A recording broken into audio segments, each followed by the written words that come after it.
নমস্কার, ক্যালকাটা নিউজে আপনাদের স্বাগত। আমি শিলাদিত্য। শুরু করছি আপনার কথা। আপনার কথা মানে আপনার প্রশ্ন, যা আমরা পৌঁছে দেওয়ার চেষ্টা করি, এবং যে প্রশ্নের উত্তর খুঁজে পাচ্ছেন না সেই উত্তরগুলো আমরা খুঁজে বার করার চেষ্টা করি আপনাদের কথার মাধ্যমে। আজ আমাদের সঙ্গে স্টুডিওতে রয়েছেন অভিনেতা চিরঞ্জিত। চিরঞ্জিত দা, অনেক অনেক স্বাগত। নমস্কার, সবাইকে শুভেচ্ছা রইল সবার জন্য। আমি কি পরিচয়টা একটু ভুল বলে ফেললাম? শুধু কি অভিনেতা চিরঞ্জিত বলবো, নাকি অভিনেতা, বিধায়ক, চিত্রশিল্পী, পরিচালক, আরো অনেক কিছু বলা উচিত ছিল? বলতে পারো, সবই বলতে পারো। অনেক কিছু, আরো অনেক কিছু করি আমি। রবীন্দ্রসঙ্গীতও গাই, আমি কবিতাও লিখি, আমার সিডিও আছে, সেটা ছবি তো আমি আঁকি, এগুলো তো থাকবেই। এই আর কি, সব মিলিয়ে মিশিয়ে থাকতে যাই, বুঝলেন ব্যাপারটা? মানে সব কিছুর রস আস্বাদন করতে গেলে প্রত্যেকটা শিল্পের কিছু কিছু জানা উচিত। আপনার মাস্টার না হতে পারেন, কিন্তু আপনাদের উচিত হচ্ছে, যদি গান ভালো শুনতে চান, ধরুন হয়তো আপনি টপ্পা শুনে বুঝবেন না, হয়তো আপনি ডাগর ব্রাদার্স শুনে বুঝবেন না, ধ্রুপদ শুনে অতটা হয়তো জানবেন না আপনি, কিন্তু কিছুটা গান না জানলে, একটু রাগ সম্বন্ধে পরিচয় না থাকলে গানের রসাস্বাদন করা শক্ত। সেই জন্য একটু একটু জানতে হবে, ছবি আঁকে একটু জানতে হবে, একটু মাতিস জানতে হবে, একটু পিকাসো জানতে হবে, একটু এনশিয়েন্ট আর্টিস্ট মাস্টার্স যারা পেইন্টার ছিলেন তাদের কথা, সার্জেন্টের কথা জানতে হবে, এদের সময় কনস্টেবল তাদের কথা জানতে হবে। তবে ভাল লাগবে, ছবি দেখতে ভাল লাগবে, উপভোগ করবেন বেশি আর কি। তেমনই আবার খেলা একটু শিখতে হবে, জানতে হবে, তাহলে বুঝতে পারবেন না যে সচিন কী মারলো আর মেসি কীভাবে গোলে বলটা ঠেললো, মাধুর্যটা কোথায়। তো we need to know everything slightly, একটু একটু একটু করে যদি আমরা যে শিখে রাখি, তাহলে ওটা অনেক বেশি উপভোগ করবে। এটা হচ্ছে আসল মজাটা, খেলার মজা। তো জীবনটাও ওরকম, সব উপভোগ করতে হবে। ছোট্ট একটা জীবন তো আমাদের। এমনি অ্যাপারেন্টলি শুনলে হয়তো একটা 80 বছর 90 বছর পর্যন্ত লোকে বাঁচে, কিন্তু সবাই বাঁচে না, অনেক কম বয়সে মারা যায়। সো আমাদের এই রস, মধু, সৌন্দর্য চতুর্দিকে যা আছে সব কিছু এর মধ্যে নিয়ে নিতে হবে। দেরি করা চলবে না, কাল করব, পরশু করব, আজই করব। চিরঞ্জিত দা, দীপক চক্রবর্তী থেকে চিরঞ্জিত হয়ে ওঠা, এই রাস্তাটা কতটা কঠিন ছিল? রাস্তাটা কঠিন খুব ছিল না, কিন্তু আসল মজাটা হচ্ছে আমি কেন চিরঞ্জিত হলাম। আমাদের এখানে বাকি সমস্ত অ্যাক্টরের প্রায় দেব বা একটু জিৎ ছাড়া এরা আমার মতোই পরে এসছে। বাকি যারা আছে তারা নিজেদের নামেই পাঠ করেছে এতদিন। উত্তম কুমার করেননি, খালি উত্তম নাম নিয়েছিলেন। আমি কেন দীপক না রেখে চিরঞ্জিত হয়ে গেলাম, সেইটা একটা খুব ইন্টারেস্টিং ব্যাপার। সেটি জিজ্ঞেস করে আপনি চিরঞ্জিত হলেন কেন? তাই তো দুটো সত্তা আমার। তো তার কারণ হচ্ছে একটাই, সেটা হচ্ছে আমি শৈল চক্রবর্তীর মতো একজন প্রতিষ্ঠিত নামী শিল্পীর ছেলে। আমি যাদবপুর ইঞ্জিনিয়ারিং কলেজে পড়েছি। তো ফলে কী হয়েছে, আমার ভেতরে একটা ইন্টেলেকচুয়ালিজম, একটুখানি উচ্চ মার্গের শিল্পের প্রতি একটু টান ছিল। সেই জন্য আমি যখন মানিকদার সঙ্গে জুড়ে গেলাম, প্রায় 6 বছর ওনার সঙ্গে কাজ করলাম, ওনার সঙ্গে সাহচর্য পেলাম, তখন আমার অ্যাম্বিশন ছিল আমি বেটার সিনেমা করব। আমি হয়তো একটা ঋত্বিকের মতো ছবি, মৃণালদার মতো ছবি বা সত্যজিতের মতো ছবি করব। আর এখন যেটা গৌতম করে আর কি, সে আমি একটা বিদেশে বেশ চলে যাব, আমার ছবি সেখানে যাবে, বিরক্ত সমাজের দিকে নজরটা ছিল আমার।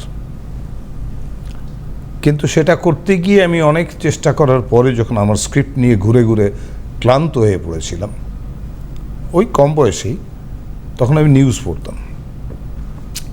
তো আমাকে যেটা অফার, আমি মিঠুনকে নিয়ে ইনফ্যাক্ট ঘুরেছিলাম, দুজন প্রডিউসারের কাছে গেছিলাম।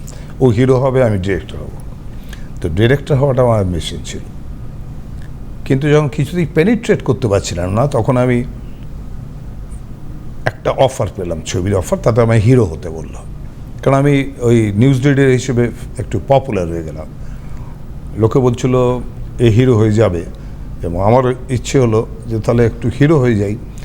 হিরো হলে কী হবে, আমি পেনিট্রেশনটা সিনেমা ওয়ার্ল্ডে হয়ে যাবে, সিনেমা ওয়ার্ল্ডে হয়ে যাওয়ার পর তারপরে আমি আমার ডিরেকশন চেঞ্জ করে আমি ডিরেক্টর হওয়ার চেষ্টাটা করব, তাহলে সিনেমা অ্যাক্টিংটা ছেড়ে দেবো, কারণ আমার কোনোদিনই অ্যাক্টর হওয়ার ইচ্ছে ছিল না। কিন্তু তা তো হলো না। তা হলো না। এবং যখন ওরা অফার দিল আমায়, তখন কমার্শিয়াল সেটআপের ছবির জন্য এলো আমার কাছে, কিন্তু কমার্শিয়াল সেটআপের ছবিটা আমার পছন্দ নয়। তাই আমি ঠিক করলাম যে যখন আমি ফাইনালি খুব ভালো ছবিগুলো করতে আরম্ভ করব, যখন ত্রুফো গডারের মতো ছবি, যখন পাসোলিনের মতো ছবি করবে, যখন সত্যজিৎ রায়ের মতো ছবি করব, তখন এইটা একটা অবস্ট্রাকশন হয়ে যাবে। কারণ একটা জিনিস জানিস তো, মানে perception is the main thing. তুমি যেটা করছো, যে হিসেবে তোমার নাম হচ্ছে, সেই নামটার সঙ্গে আরেকটা পরিচয় যদি তুমি তৈরি করো, যে তুমি দুর্দান্ত গান গাও, কিন্তু আসলে তুমি একজন ফুটবলার, নাম হয়েছে ফুটবলার, গানটা কিন্তু ওই হিসেবে অ্যাকসেপ্টেড হবে না। পারসেপশন মানুষের তৈরি হয়ে যাবে, একজন footballer cannot sing like that. বুঝতে পারছি, এটা ভীষণ গোলমেলে জিনিস একটা। এই পারসেপশন বা একটা ইমেজ, সেই ইমেজটাকে ভেঙে আরেকটা ইমেজ তৈরি করা খুব ডিফিকাল্ট। তো আমি যদি একবার কমার্শিয়াল হিরো হিসেবে এস্টাবলিশ হই, লালালাপ্পা ছবি করে ফেলি, গাছের পেছনে ঘুরে ঘুরে গান গেয়ে ফেলি আর নেচে ফেলি, তাহলে আমার ধারণা আমি যদি একটা পথের পাঁচালি করি, মানে ধরে নেওয়া যাক আমি কথার কথা বলছি, অ্যাবসলিউটলি কথার কথা, কাউকে অসম্মান করার জন্য বলছি না আমি, সেটা ধরা যাক ধরো জিতেন্দ্র যেভাবে ছবি করতো, শামী কাপুর যেভাবে ছবি করতেন, ইয়াহু করে করতেন, যেটা সেই লোকটা যদি কোনো কারণে সিরিয়াসলি বসে অমল পালেকার যেভাবে ছবি করেছিল, সিরিয়াস ছবি করেছিল, সেরকম একটা সিরিয়াস ছবি যদি করে ফেলে, একটা কমল গান্ধার করে ফেলে, তাহলে কিন্তু ওটা অ্যাকসেপ্টেড হবে না, ওর প্রচুর খুঁত বার করবে লোক। কিন্তু চিরঞ্জিত তো পপুলার অ্যাজ কমার্শিয়াল অ্যাক্টর। হ্যাঁ, সেই জন্য চিরঞ্জিতের নামটা নিলাম আমি। এবার পপুলার অ্যাক্টর হওয়ার জন্য একটা নাম আলাদা নিলাম, বা বদনাম নিলাম। আচ্ছা, এ যত ইচ্ছে ছবি ওই ধরনের করুক, বেদের মেয়ে জ্যোৎস্না করুক, আর লাথি ঘুষি এই খাক ইন্টেলেকচুয়ালদের কাছ থেকে, সমালোচকদের কাছ থেকে। তাহলে দীপককে আমি তুলে রাখলাম। দীপক কি সংবাদ পাঠক হয়ে থাকলো? না, দীপক তো এবার বেটার সিনেমা করবে বা অন্য কিছু কাজ করবে। আমি যখন পেন্টিং করি দীপক লিখি, এখন কবিতা লিখি দীপক লিখে, সেটা মাস সেই কবিতাটা হয়তো নেবেও না। তো এই জায়গাটা একটু আলাদা করে নিলাম আমি আর কি, সেই জন্য চিরঞ্জিত আলাদা হয়ে গেল। এই চিরঞ্জিত তাহলে বাড়ি যখন করে তখন কি দীপক করে? হ্যাঁ, তাই করে, কিন্তু মুশকিল হলো, এটা মজার। ঋতুপর্ণ বললো যে বাড়িওয়ালি বা চতুষ্কন্ধর, এরা সৃজিত যখন বললো, এটা কিন্তু চিরঞ্জিত পাঠ করেনি, কিন্তু হ্যাঁ আমার বলছে এটা কিন্তু দীপক করেছে। এটা তাই দারুণ ব্যাপার না, দারুণ লাগছে তোমায়, অসম্ভব ভালো হয়েছে, এটা দীপক। কিন্তু তাই যদি হয়, তাহলে বহু বছরের স্বপ্ন হচ্ছে ভালো সিনেমায় পাঠ করবে দীপক, তাহলে নামটা দীপক দে। এবার মুশকিল, ওরা বলছে তা কী করা হবে, তা তো হবে না, ছেলেবেল হচ্ছে চিরঞ্জিত, কাজে ওখানে নামটা চিরঞ্জিত রেখে দিল ওরা। এইটা বললাম না, পারসেপশন। মাস চাইছে চিরঞ্জিতকে, সেখানে চিরঞ্জিতের নামটাই রাখা হলো, অথচ ও বলছে যে দীপক পাঠ করেছে, চিরঞ্জিত করেনি, এতটাই আলাদা। এই মুহূর্তে মানে চিরঞ্জিত, প্রসেনজিৎ, তাপস পাল, তিনটে নাম জড়িয়ে আসবো। এই মুহূর্তে যদি হিরো হিরোইনের নাম বলতে হয়, তোমার পছন্দের তালিকায় অভিনেতা অভিনেত্রীর নাম বলতে হয়, এই মুহূর্তের এই যুগের কাদের তুমি চয়েস করবে? এটা বলা খুব মুশকিল, এটা প্রত্যেকের এক একটা ইন্ডিভিজুয়ালিটি আছে, তারা এক এক জায়গায় দুর্দান্ত। মানে ইভেন একেনবাবু পারে একটা ছবিকে সুপার হিট করাতে, অনির্বাণ চক্রবর্তী দারুণ, অসম্ভব ভালো কাজ করেছে, ভীষণ হাততালি পাচ্ছে, খুব পপুলার। তাহলে সে কিন্তু সো কল্ড হিরো নয়, টাকমাথাড়া লোক। শিবু করলো একটা ছবি বহুরূপী, ফাটিয়ে দিল। শিবুও কিন্তু সো কল্ড অ্যাক্টর নয়, ও কিন্তু আবির নয় বা দেব নয়, জিৎ নয়। তো সেখানে একটু বলা মুশকিল। তবে এই একটা ছবি যেটা ধূমকেতু আসছে, এটা লাস্ট করা দেবের ছবি। তো এর যে রোম্যান্টিক জুটিটা, সেটা বলা হচ্ছে বেস্ট জুটি এখনো পর্যন্ত।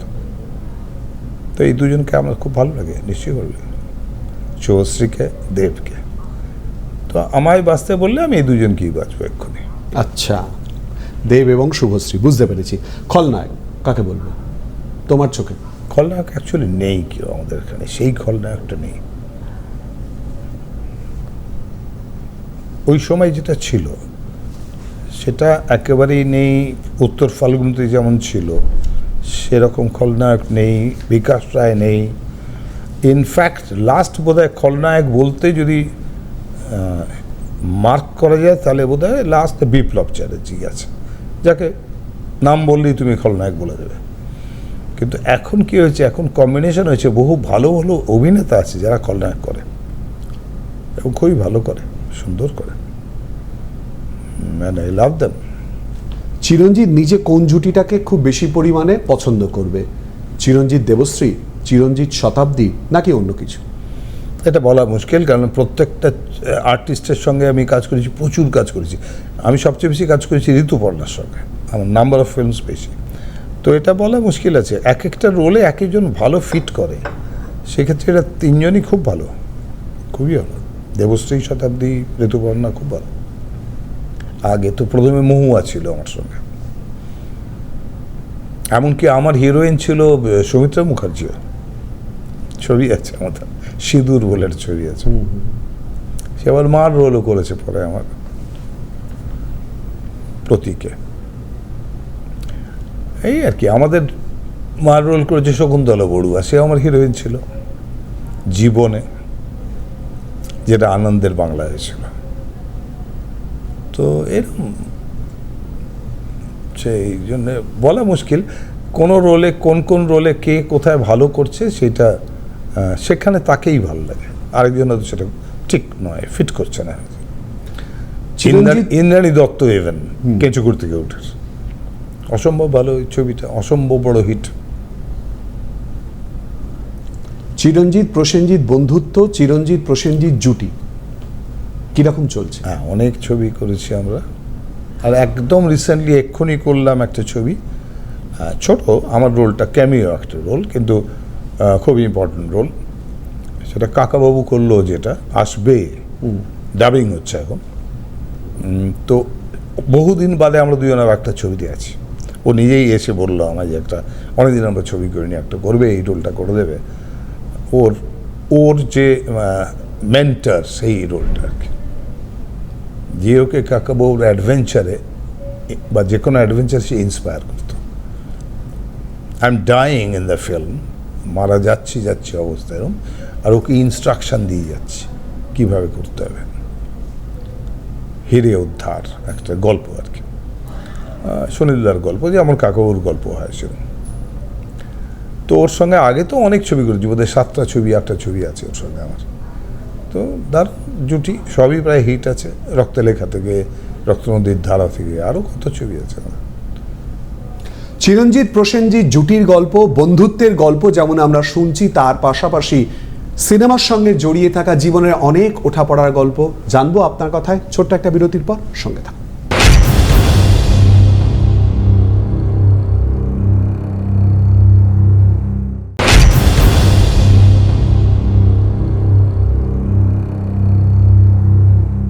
বিরতির পর আবারও আপনাদের স্বাগত আপনার কথায়। আমাদের সঙ্গে চিরঞ্জিত রয়েছেন এবং নানান গল্প বা অজানা কথা আমরা জানার চেষ্টা করছি। চিরঞ্জিত, আমরা বিরতির আগে যেটা জানছিলাম, অর্থাৎ চিরঞ্জিত প্রসেনজিৎ জুটি, চিরঞ্জিত প্রসেনজিৎ তাপস পাল বন্ধুত্ব নাকি কম্পিটিশন, কোনটা ছিল? কম্পিটিশন দুটোই হবে, সবই থাকবে, সবই বন্ধুত্ব থাকবে, কম্পিটিশনও থাকবে।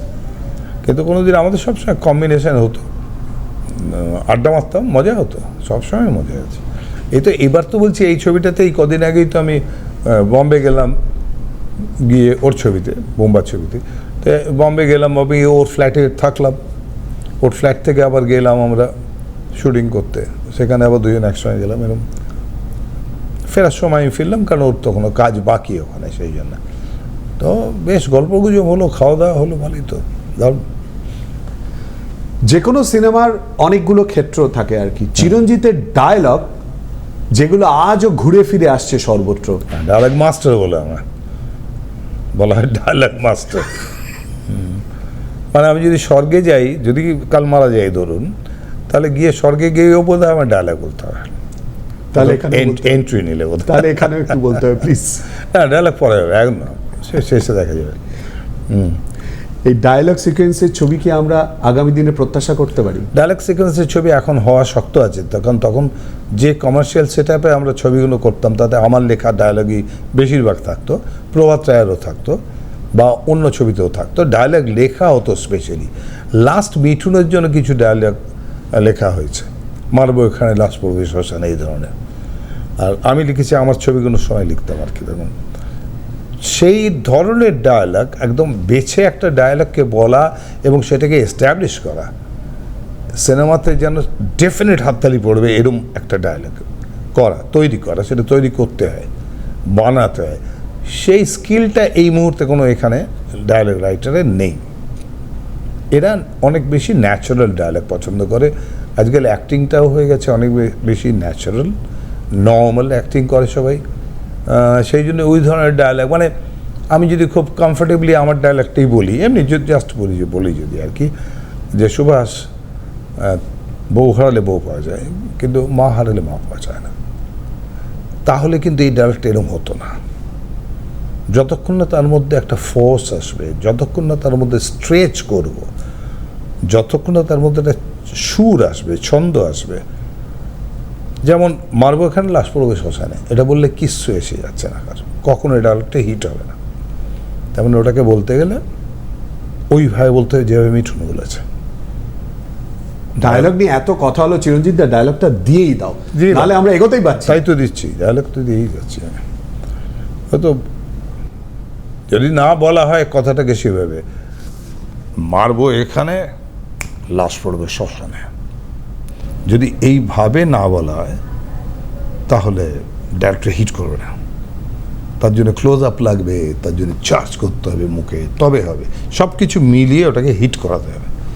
তো সেই জন্য ডায়লগ লেখাটাও সেরকম হবে। তাই তো আমার ক্ষেত্রে তাই, আমি যদি সেভাবে না বলতাম, যেখানে আমার ভাই মাকে অপমান করে ফেলেছে, নিজের মা, আমি তো সৎ ছেলে, কিন্তু মা আমাকে পছন্দ করছেন, বড়লোক ছেলেকে পছন্দ করছেন না, যখন তার সঙ্গে যেতে চাইছেন না, আর সে নিয়ে যেতে এসেছে মাকে, কারণ মার এরকম ছেঁড়া শাড়ি, এই ভেঙে পড়া ঘরের মধ্যে সে রাখতে চাইছেন আমাকে। সবাই তো সোসাইটির লোকেরা খারাপ বলছে, কারণ এত বড় একটা ইঞ্জিনিয়ার, তার এরম বাড়ি, এরম বাংলো, এরম গাড়ি, আর ওইখানে মা পড়ে আছে। তারা তো জানে যে ও অরিজিনাল ছেলে, ওখানকার ওই বাড়ির ছেলে। সেই জন্য বউয়ের ইনস্ট্রাকশান এখানে এসছে। বউ বলেছে আমাদের সম্মান চলে যাচ্ছে সমাজে, সেটা মাকে নিয়ে আসতে হবে, মাকে না নিয়ে এলে মুশকিল হয়ে যাচ্ছে, মুখ দেখাতে পারছি না আমি, সবাই খারাপ করছে। সেই জন্য ওর ইনস্ট্রাকশানে এসছে মাকে নিতে, নিজে আসেনি বা বউ আসেনি, কারণ আছে বলে এসছে, সেটা মা বুঝতে পারছেন। তখন মা রিফিউজ করছেন যে আমি যাবো না রে, আমি এখানে যেখানে এসছি বিয়ে হয়ে এই বাড়িতেই থাকবো, এই ভাঙাচোরা বাড়িতেই থাকবো, আর আমি আনন্দের কাছেই থাকবো, মানে আমার কাছেই থাকবে, এরকম একটা সিচুয়েশন। আর আমি মাকে বলছি, মা যাও না ভাই, এত ভালো বাড়িতে থাকে, এত ডাক্তার দেখবে তোমার বেশি, আমার তো পয়সা নেই, আমি তো বেকার, আমার চাকরিটাও চলে গেছে, তোমার ছেঁড়া শাড়ি দেখলে আমার তো কান্না পায় না, তোমাকে খেতে দিতে পারি না, পথ্যি দিতে পারি না, ডাক্তার দেখাতে পারি না। এর আগে বোঝাচ্ছিলাম মাকে যে মা ও আসছে, ওর সঙ্গে যাও। মা তখন বললো, হ্যাঁ রে আনন্দ, আমি যতটুকু খাই আর যেটুকু জায়গায় শুই, এটা তুই আর দিতে পারছিস না আমাকে। তখন আমি কেঁদে ফেলেছিলাম। আমি বললাম, কী বলছো মা, তুমি তো আমার সব, এটা তো মন্দির আমার, আর সেই মন্দিরের প্রতিমা যদি এই বাড়ির ছেলে মন্দির ছেড়ে চলে যায়, তাহলে কিসের মন্দির? কাজে তুমি এরকম করো, তুমি থাকো আমার কাছে, এখানেই থাকো, পড়ে থাকো, ঠিক আছে। এই সময় ওই ছেলে এসছে, এসে নিতে, তো মা অবভিয়াসলি ওকে বলছে আমি যাবো না, আমি এখানেই থাকবো, আনন্দের কাছেই থাকবো। তখন ওরা বুঝতে পারছে যে আমার ইনফ্লুয়েন্সটা রয়ে যাচ্ছে। তো বউ পেছন থেকে বলছে এরকম করো না, দাদার জন্য হচ্ছে কিন্তু পুরোটা, এটা কিন্তু অন্যায় হচ্ছে, মানে দাদা যেন নিজের ছেলে মনে হচ্ছে। তখন ভাই বলেছিল মাকে যে মা তুমি যেরকম আমার সঙ্গে ব্যবহার করছো তাতে মনে হচ্ছে আমার গায়ে তোমার রক্ত বইছে না, তোমার রক্ত এই তোমার সৎ ছেলের গায়ে বইছে। তখন মা কেঁদে ফেলেছে, বলছে এত বড় কথা বললি, মানে আমি তোর মা নই, আমার রক্ত তোর গায়ে বইছে না, এত বড় কথা বললি, তুই বেরিয়ে যা এখান থেকে, চিৎকার করে কাঁদতে আরম্ভ করেছিল। তখন ভাইকে থামানোর জন্য বলেছিলাম, আর বউ তো পেছন দিকে খোঁচাচ্ছে, দেখতে পাচ্ছি আমি। তখন বলছিলাম, সুভাষ তুই তো তোর বউয়ের কথা শুনে মাকে এত বড় কষ্ট দিচ্ছিস, এসব কথা বলছিস। আমি চাই যে মার তোর সঙ্গে যাক, কিন্তু মা তো যাচ্ছে না। একটা কথা মনে রাখিস, বউ হারালে বউ পাওয়া যায় রে, কিন্তু মা হারালে মা পাওয়া যায় না। So that was the dialogue. একটা ডায়লগ এই জায়গা অবধি আসতে গেলে কতটা গল্প, কতটা অনুভূতি এর সঙ্গে লেগে থাকে তা একেবারে স্পষ্ট হয়ে যাচ্ছে, যে কথা কিন্তু চিরঞ্জিত দা বারবার করে বলছেন। সিনেমার গল্প, তার সঙ্গে জড়িয়ে থাকা জীবনের নানান অনুভূতি যেমন উঠে আসছে, তার সঙ্গে চিরঞ্জিত দা জীবনের ওঠা পড়া, যা আপনাদের প্রশ্নের আকারে আপনাদের কথায় আমরা তুলে ধরার চেষ্টা করছি, উত্তরে জানবো আরও একটা বিরতির পর। সঙ্গে থাকুন।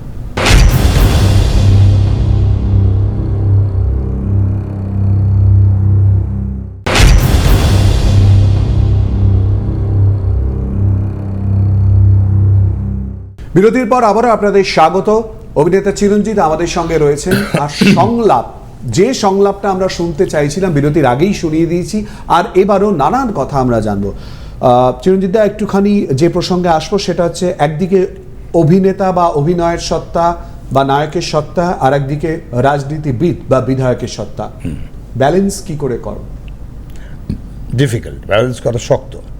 প্রথম কথা, যেই তুমি রাজনীতিতে এলে সঙ্গে সঙ্গে তোমার ডিভিশন হয়ে যাবে তোমার অ্যাডমায়ারারদের, তোমার ফ্যানেদের। কারণ তুমি একটা পার্টির হয়ে গেলে, বাকি অন্য পার্টির যারা বিশ্বাসী বা যারা মেম্বার্স বা ফলোয়ার্স, তারা তোমার অ্যান্টি হয়ে যাবে। সো ডেফিনেটলি সে দেব হোক আর যেই হোক না কেন, সে তার পপুলারিটিটা লুজ করবে কিছুটা। এটা হচ্ছে মজাটা। কারণ তারা এতদিন জানতো এর কোনো পার্টি নেই, এ সবার। এখন জানলো এ কিন্তু পার্টি করে, মানে তা আমার পার্টির এগেনস্টে কাজ করে। সো এর ভেতরে একটা সংকীর্ণতা এলো, which I didn't like at all. ভালো লাগেনি আমার, আমি হতেও চাই নিজের জন্য। আমি পলিটিশিয়ান নইও, কিন্তু এটা মমতা ব্যানার্জি চেয়েছিলেন, আমাকে বলেছিলেন হতে, তো সেই আমি তখন রাজি হয়েছিলাম। তার একটা কারণ ছিল যে তখন প্রথম এই মমতার সরকার, মামাটি মানুষের সরকার প্রথম আসতে চাইছে 11-এ, কিন্তু ডেফিনেট নয় এ আসবে বলে। মমতা বোধহয় বুঝতে পেরেছিলেন আমি আসছি। একটা 34-35 বছরের একটা বিশাল সিপিএমের একটা বা বামফ্রন্টের একটা বিশাল জগত্তল পাথরকে সরিয়ে তিনি আসছেন, এটা তিনি ফিল করেছেন। যার জন্য বলেছিলেন যে এটাকে আপনাকে থাকতেই হবে, আপনাকে দাঁড়াতেই হবে, লড়তেই হবে। কারণ এই মুহূর্তে যেটা অবস্থা, সেটাতে আপনি একটা আমায় সিট ডেফিনেট দিতে পারবেন। তো আমার এতগুলো সিট চাই, তার মধ্যে ডেফিনেট করতে হবে আমাকে, কতগুলো সিট ডেফিনেট করতে হবে, বাকিটা লড়তে হবে। তো সেই জন্য আমি জানি আপনি দাঁড়ালেই জিতবেন, তো ওই সিটটা আমায় দিন, বারাসাত থেকে দাম। তো দ্যাট ওয়াজ দ্য রিজন, যার জন্যে আমি রাজি হই। একটা সিট, হ্যাঁ ঠিক আছে, যদি সরকার তৈরি করা যায়। তো সিটটা তো পেলাম, হলো, সরকার তৈরি হয়ে গেল এবং 15 বছর ধরে চলছে। কিন্তু তারপরে ইলেকশনগুলোতে আমি বারবার ওনাকে রিকোয়েস্ট করি, এবার ছেড়ে দিন আমায়, এবার তো দাঁড়িয়ে গেছে, মানে কোম্পানি তৈরি হয়ে গেছে, চাকা তো ঘুরে গেছে, এবার আমায় ছেড়ে দিন, আমি তো পলিটিশিয়ান নই। কিন্তু উনি কোনোবারই ছাড়েন না আমায়। এবারও বলেছি ছাড়তে, এখনও বলেছেন 1 বছর দেরি আছে ইলেকশনের, এক্ষুনি কোনো আলোচনা করবো না, বলবো না, পরে বলবো। আবার ঝুলিয়ে রেখেছে নাকি ব্যাপারটা হয়েছে। একটু আটকাচ্ছি, তার মানে কি এটা ধরতে পারি যে চিরঞ্জিত দা রাজনীতি থেকে অবসর চাইছেন? হ্যাঁ হ্যাঁ, অনেক দিন থেকেই চাইছি, বছর না 5 বছর আগেও চেয়েছিলাম, সেবারও পাইনি। তাতে একটা অন্তরায় হচ্ছে অদ্ভুত জিনিস, সেটা হচ্ছে আমি এখনো বুড়ো হইনি চেহারায়, বাইরে থেকে আমাকে বুড়ো লাগছে না। সেই জন্য উনি একটা মিটিংয়ে দাঁড়িয়ে বললেন যে এই চিরঞ্জিতদা বলছে অনেকই বুড়ো হয়ে গেছে, মনে হচ্ছে আপনাদের? তারা বলছে না, সবাই চিৎকার বলল।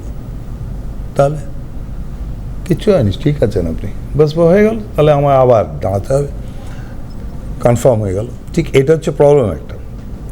দাঁত ফাত পড়ে গিয়ে যদি একটু চুলফুল সাদা ফাদা হয়ে যদি এরকম হতো তাহলে হয়তো পেয়ে যাবো আমি। তো এই একটা প্রবলেম আছে, মানে এই জোকা সাইড। তো আমার প্রশ্নটা হচ্ছে যে আমি পলিটিক্সটা করি না, পারি না করতে, সত্যি কথা বলছি। যারা পলিটিক্স করতে চায় তারা করুক, এটাই আমি চাইছি। আমি একটা জায়গায় আটকে কেন রাখবো শুধু শুধু? সেই জন্য আমি চাইছি ছাড়তে, কিন্তু আমি জানি না আলটিমেটলি রেজাল্ট কী হবে।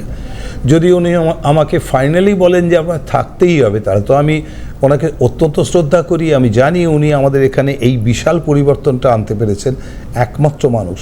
আর উল্টো দিকে এমন কোনো মানুষকে আমি দেখছিও না যে আর কিছু করতে পারবে এখান থেকে। সব জিরো হয়ে গেল। সিপিএম যারা ছিল তারা জিরো, এখন একটাও সিট পায় না। বিজেপিরও অবস্থা প্রায় তাই, বিজেপিও কিছু, কংগ্রেস তো নেই, সেও জিরো। যাকে আমি প্রথমবার গিয়ে তার দেখেছিল, অস্তিত্ব ছিল বিধানসভায়, এখন কারুর টিকিও দেখতে পাচ্ছি না, মানে এরকম অবস্থা হয়ে গেল। তার মানে বিজেপির যা সংখ্যা আছে সেটা কিছুই না, নগণ্য। তো সব কিছু মিলিয়ে যেটা দাঁড়াচ্ছে সেটা হচ্ছে এখনো বেশ কিছুদিন এটাই থাকবে, সেটাও আমি জানি। বিধায়ক হিসেবে দায়িত্ব পুরোপুরি সামলানো সম্ভবপর হয় আপনার? হ্যাঁ হয়, সেটা সেই বিধায়কের বেসিক বিধায়কের যা দায়িত্ব, মানে এক্সিকিউটিভ হিসেবে যে দায়িত্বটা হয়, সেটা আমি তো পুরোটাই করি, 100% করি, বরঞ্চ অনেকে হয়তো সেটা করে না। কিন্তু অন্যান্য জিনিসগুলো যেগুলো আছে, যেগুলো করতে হয়, অনেক কিছু জিনিস করতে হয় পার্টির জন্যে, সেটা আমি সব কিছু করি না, মানে করতে ইন্টারেস্টেডও না, করিও না আমি। কিন্তু আমার ল্যাডের টাকা ডিস্ট্রিবিউশন, লাইট করার জন্যে, রাস্তা তৈরি করার জন্যে, স্কুল ঠিক রাখার জন্যে সব কিছু দেওয়া দরকার, জলের জন্যে যা যা লাগে, যেখানে লাগে, যে সেগুলো সবই করে দিই আমি ওদের। হসপিটালে ভর্তি করানো লোকেদের যে কাজগুলো লাগে আর কি, প্রয়োজন হয়, সব করে দেবো। কিন্তু আমি হয়তো মিছিলে হাঁটবো না, এটা হচ্ছে প্রবলেমটা এখানে। চিরঞ্জিত কি মুডি? রাজনীতি করতে গেলে তো মিশতেই হবে, থাকতেই হবে, জনতার মাঝে যেতেই হবে, দিজ আর কমন থিংস। না, জনতার মাঝে যাইও, সবই করি। ওই যে বললাম, শুধুমাত্র পার্টির যে টিপিক্যাল কতগুলো কাজ থাকে সেইটা আমি করি না। তাতে অসুবিধা হয় না? না, শুধু হচ্ছে না, বিক্ষোভ তো হচ্ছে না কিছু, সেটাও হচ্ছে না। আর সেটাতে যদি আমি ডিসকোয়ালিফাইড হই তাহলে আমার ছেড়ে দেবে, কিন্তু ছাড়ছে না, এটাও মুশকিল। আপনি মানে আমি ডিসকোয়ালিফাইড হয়ে যেতে চাই আমি, কিন্তু হচ্ছে না। তো বিধায়ক তহবিলের কথা হচ্ছিল, একটা প্রেক্ষাগৃহ সুনন্দন তৈরি করার একটা চেষ্টা করা হয়েছিল, সেটা কি কমপ্লিট? চেষ্টা করছি এখনো চেষ্টা করছি আমি।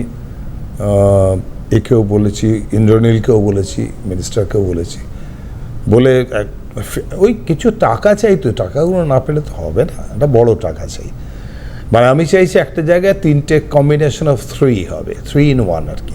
মানে একটা ক্যাফে থাকবে, কফি হাউস থাকবে, একটা অডিটোরিয়াম থাকবে, আধুনিক অডিটোরিয়াম, আর একটা এক্সিবিশন হল হবে। এক্সিবিশন হলটার অভাব, আমাদের ওখানে কোনো এক্সিবিশন হল নেই বারাসাতে, সেটা হবে। একটা অডিটোরিয়াম হবে, আর একটা ক্যাফে হবে। আমরা 3টে লিঙ্কড, আমাদের এখানে নন্দন পাড়ার মতো হবে ব্যাপারটা আর কি।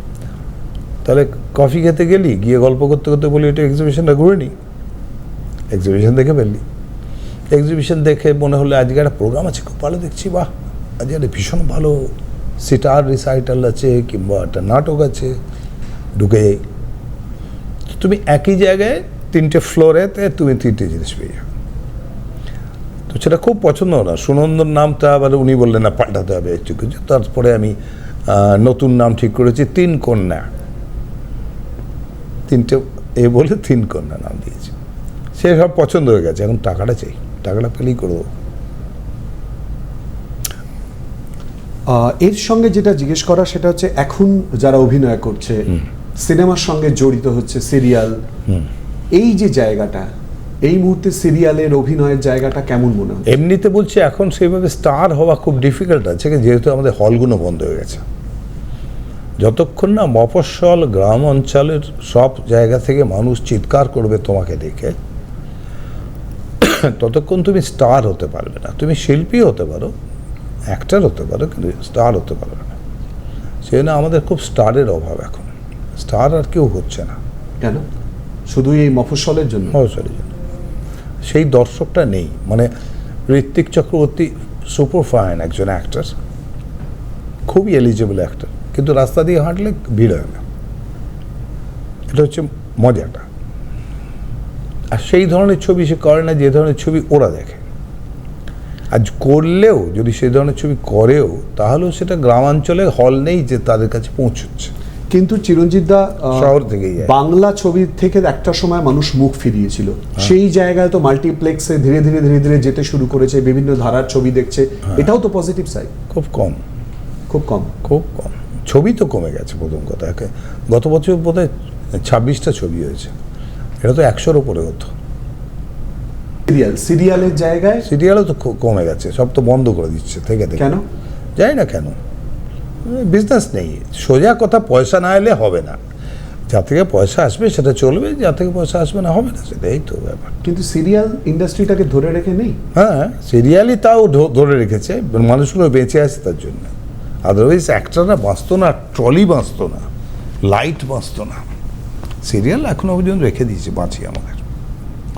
বাংলা ইন্ডাস্ট্রিকে ধরে রাখার ক্ষেত্রে চিরঞ্জিত, প্রসেনজিৎ, তাপস পাল বিভিন্ন ক্ষেত্রে তারা তাদের মতো কাজ করেছে। যখন সিনেমা হলগুলোতে তালাচাবি পড়ে যাচ্ছিল, সেই জায়গায় কতটা তোমাদের কাছে লড়াইয়ের জায়গা ছিল, যেখান থেকে দর্শককে ফিরিয়ে নিয়ে আসা? যে মফস্বলের কথা তুমি বলছিলে, সেই মফস্বলের দর্শককে। হুলুস্থুলু কাণ্ড ছিল তখন। 750 হাউস ছিল, সেই হাউসের নাম্বারটা এখন 40। চিন্তা কর, 710টা হাউস বন্ধ হয়ে গেছে। আমি একটা ফাংশানে গেছি মিদনাপুরে, সেখানে ফাংশানে দাঁড়িয়ে বলছি যে ওরা ওখান থেকে বলছে আপনি এখন সিনেমা করেন না কেন? কিন্তু মজা হচ্ছে, আমি এখনো ছবি কিন্তু রেগুলার করি, কিন্তু সেই ছবিগুলো ওদের কাছে যায় না, ওরা দেখতে পায় না। তো আমি বলছি আচ্ছা ঠিক আছে, আমি না ছবি করছি না, ঠিক আছে, কিন্তু প্রজাপতি যে হলো খুব ভালো চলছে, মিঠুন দেবের, দেখেছো তোমরা? বললো না। কেন? না, আমাদের এখানে 4টে হল ছিল, উঠে গেছে। তো দেখার দোকান নেই যেখানে মাল দিবি তুই, মাল রাখলে তো বিক্রি হবে, তোর দোকানটাই নেই, দোকান বন্ধ হয়ে গেছে। এই কারণ পর্যালোচনা করতে গিয়ে কখনো সরকারের কাছে প্রস্তাব দেওয়ার কথা মাথায় এসেছে যে হলগুলো যাতে পুনরুদ্ধার করা যায় বা চেষ্টা করা হয়, নাকি দর্শক চাহিদা নেই? দর্শক চাহিদা আছে, ডেফিনেটলি আছে দর্শক চাহিদা। যে ছবির জন্য চাহিদা আছে ওদের, কারণ এখান থেকেই তো বেদের মেয়ে জ্যোৎস্না 11 কোটি টাকা প্রফিট করেছিল যখন 1 টাকা 45-এর টিকিট ছিল। তো ম্যাজিক্যাল ফেনোমেনা, তো ওরাও দেখতে চায়।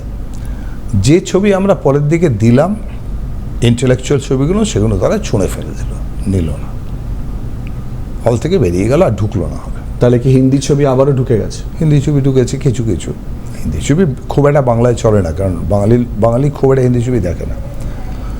হিন্দি ছবি এখানেই মাল্টি স্টোরি থেকে, মাল্টিপ্লেক্স থেকেই উঠেই না টাকা, কারণ ওরা তো সারা ভারতবর্ষ জুড়ে বিদেশেও চলে, ওদের অসুবিধে নেই কিছু। কিন্তু বাংলার ক্ষেত্রে যে একটাই জায়গা, আর মাল্টিপ্লেক্সে যা টিকিটের দাম, তাতে প্রথম দিন 17 জন, পরের দিন 3 জন, এরকম হয়ে যায়।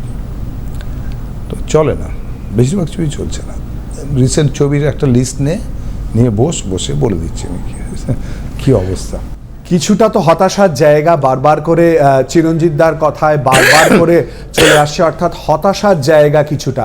কিন্তু কেন এই হতাশার জায়গা আমরা অনেকটাই বোঝার চেষ্টা করেছি বা জানার চেষ্টা করেছি, কিন্তু তারই সঙ্গে জীবনে অনেক ওঠাপড়ার কথা হচ্ছে, এবং যার সঙ্গে রাজনীতিও জড়িয়ে রয়েছে। আমরা জানবো বর্তমান অ্যাসপেক্টে, বর্তমান প্রেক্ষাপটে নানান কিছু অনুভূতির কথা জানার চেষ্টা করব একটা বিরতির পর। সঙ্গে থাকুন।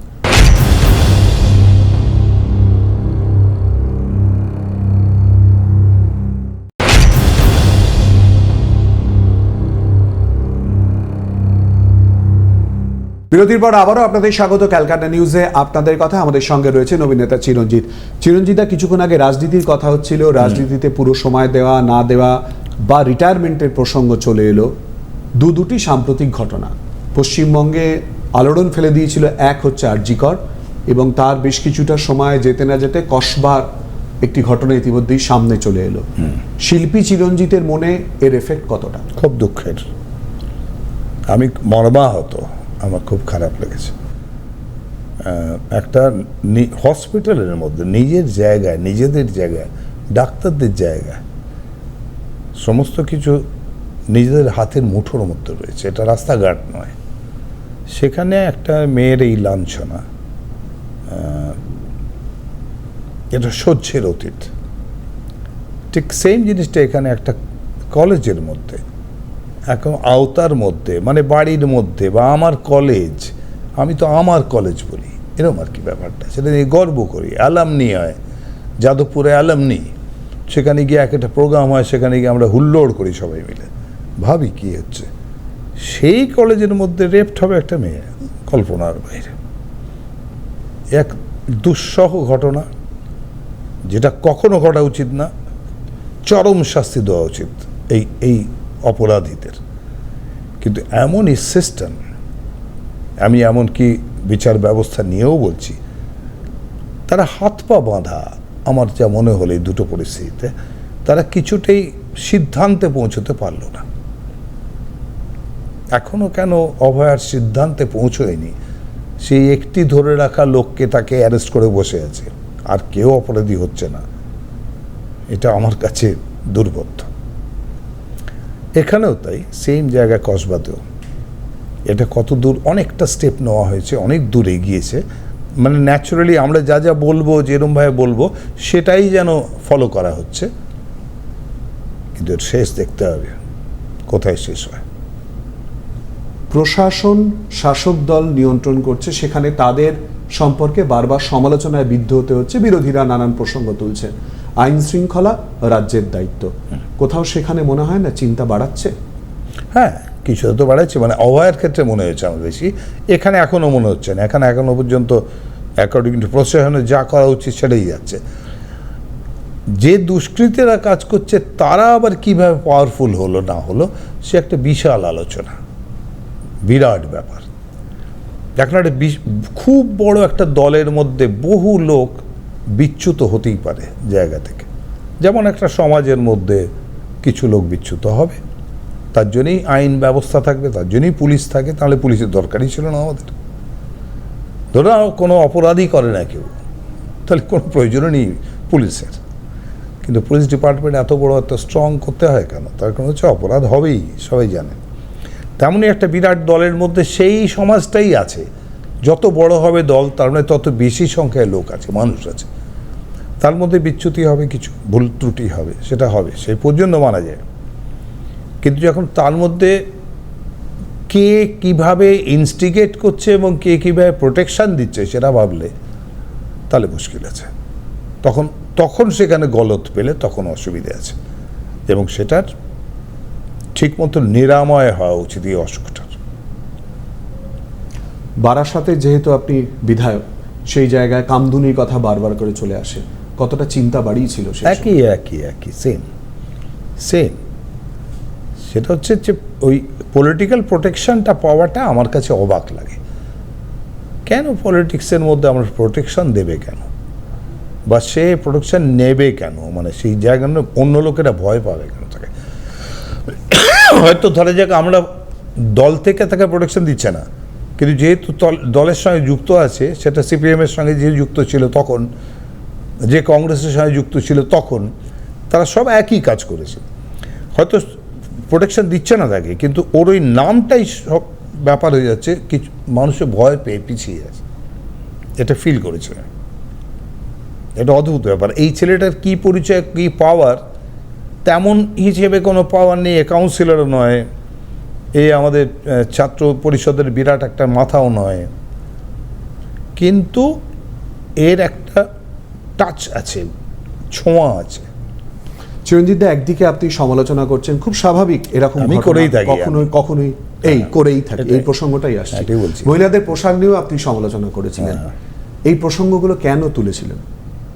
মেয়েদের পোশাক নিয়ে অনেক কথা বলেছেন, দাদু 4টে লাইন বেছে নিলে ওরমই শুনতে না ওই জন্যই আমি জিজ্ঞেস করছি, লাইন আপনারই থাকলো, আমি কিছু তৈরি করছি না। না মানে কেন তোর সেই না, পোশাক আগে নিয়ে- তৈরি হয়েছিল যেভাবে, সেটাই বলছি। কিন্তু আমি যেটা বলেছিলাম সেটা হচ্ছে যে কোনো জায়গায় যাওয়ার জন্য কিছু পোশাকের রেস্ট্রিকশন দরকার হয়, সেটা আমরা করেই থাকি।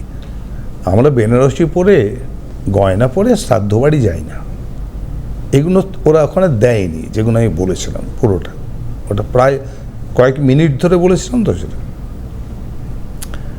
হসপিটালে যাওয়ার জন্য নিশ্চয়ই ওই পোশাকটা শর্ট স্কার্ট পরে যাওয়ার কথা নয় একটা মেয়ের। কিন্তু এরকম একটা অবস্থা হচ্ছে যখন, যে 3টে মেয়ে যাচ্ছে, একজন সালোয়ার কামিজ পরে, একজন শর্ট স্কার্ট পরে, আর একজন শাড়ি পরে, আর পেছনে 4টে ছেলে আসছে। এর মধ্যে 3টে রাস্তায় 3জন যখন চলে গেল, তখন যে কেউ বলে দেবে যে কাকে ফলো করবে এরা, তাই না? তুইও বলতে পারবি লোভনীয় কে হয়ে গেল এর মধ্যে, হাঁটার মধ্যে। তো এইটাকে আমি বারণ করেছিলাম করতে, যে কোথায় যাবে, কতদূর যাবে, আর কোথায় যাবে, শেষে কি একটা সুতো পরে আসবে? হতেই পারে, আমার ইচ্ছে, আপনি কে? হতেই পারে, কিন্তু হলে এটা আমার আপত্তি আছে। আমার মেয়েকে এটা পড়তে দেবো না, সেইটা হিসেবে আমি অন্য মেয়েদেরও আমার মেয়ে মনে করছি, এটা বলেছে। তো ওগুলো 2টো লাইন 3টে লাইন বার করে নিলে অন্যরকম শোনাতে হবে। অভিনয় থেকে রাজনীতির নানান কথায় কিন্তু ইতিমধ্যেই রীতিমতো জমজমাট আলোচনা চিরঞ্জিত দার সঙ্গে আমাদের হয়েছে। আজ মনে হয় এই তো বুঝি নেমে এলো স্বর্গ এখানে, বাসবো ভালো, রাখবো ধরে এই জীবন হাসি গানে। তবে অনেকগুলো প্রশ্নের উত্তর খোঁজার চেষ্টা করলাম আপনাদের কথার মাধ্যমে, আরো হয়তো অনেক কিছু বাকি থেকে গেল, তার জন্য অপেক্ষা করতে হবে। অনেক অনেক ধন্যবাদ আমাদের সঙ্গে এই আলোচনায় অংশগ্রহণ করার জন্য চিরঞ্জিত দাকে। থ্যাংক ইউ ভেরি মাচ, তোকে অনেক ধন্যবাদ। আচ্ছা, এটা কি আপনারা জানেন যে আমার তুফান ছবিতে ও আমার ছোটবেলাটা করেছিল? এটাও জেনে রাখুন। শেষ মুহূর্ত অবধি এটা আমরা লুকিয়ে রাখার চেষ্টা করছিলাম, কিন্তু দীপক দা নিজেই এটাকে আবিষ্কার করে দিলেন। Thank you so much, thank you. ওই জন্য আমার কথা বলতে গিয়ে না আপনি তুমি মাঝে মধ্যে গন্ডগোল হয়ে যাচ্ছিল আর কি। আমি কোন জায়গাটা ধরবো সেটা নিজেরও বুঝতে অসুবিধা হচ্ছিল, তবু গুরু গম্ভীর আলোচনা হলো না, এটা আড্ডা হলো। আন্তরিক জায়গাটা নিজেই কিন্তু টেনে নিয়ে চলে এলো। অনেক ধন্যবাদ আবারও। আর আপনাদের চোখ থাকুক অবশ্যই করে ক্যালকাটা নিউজে। আজকের মতো আপনার কথা এ পর্যন্তই, সঙ্গে থাকুন।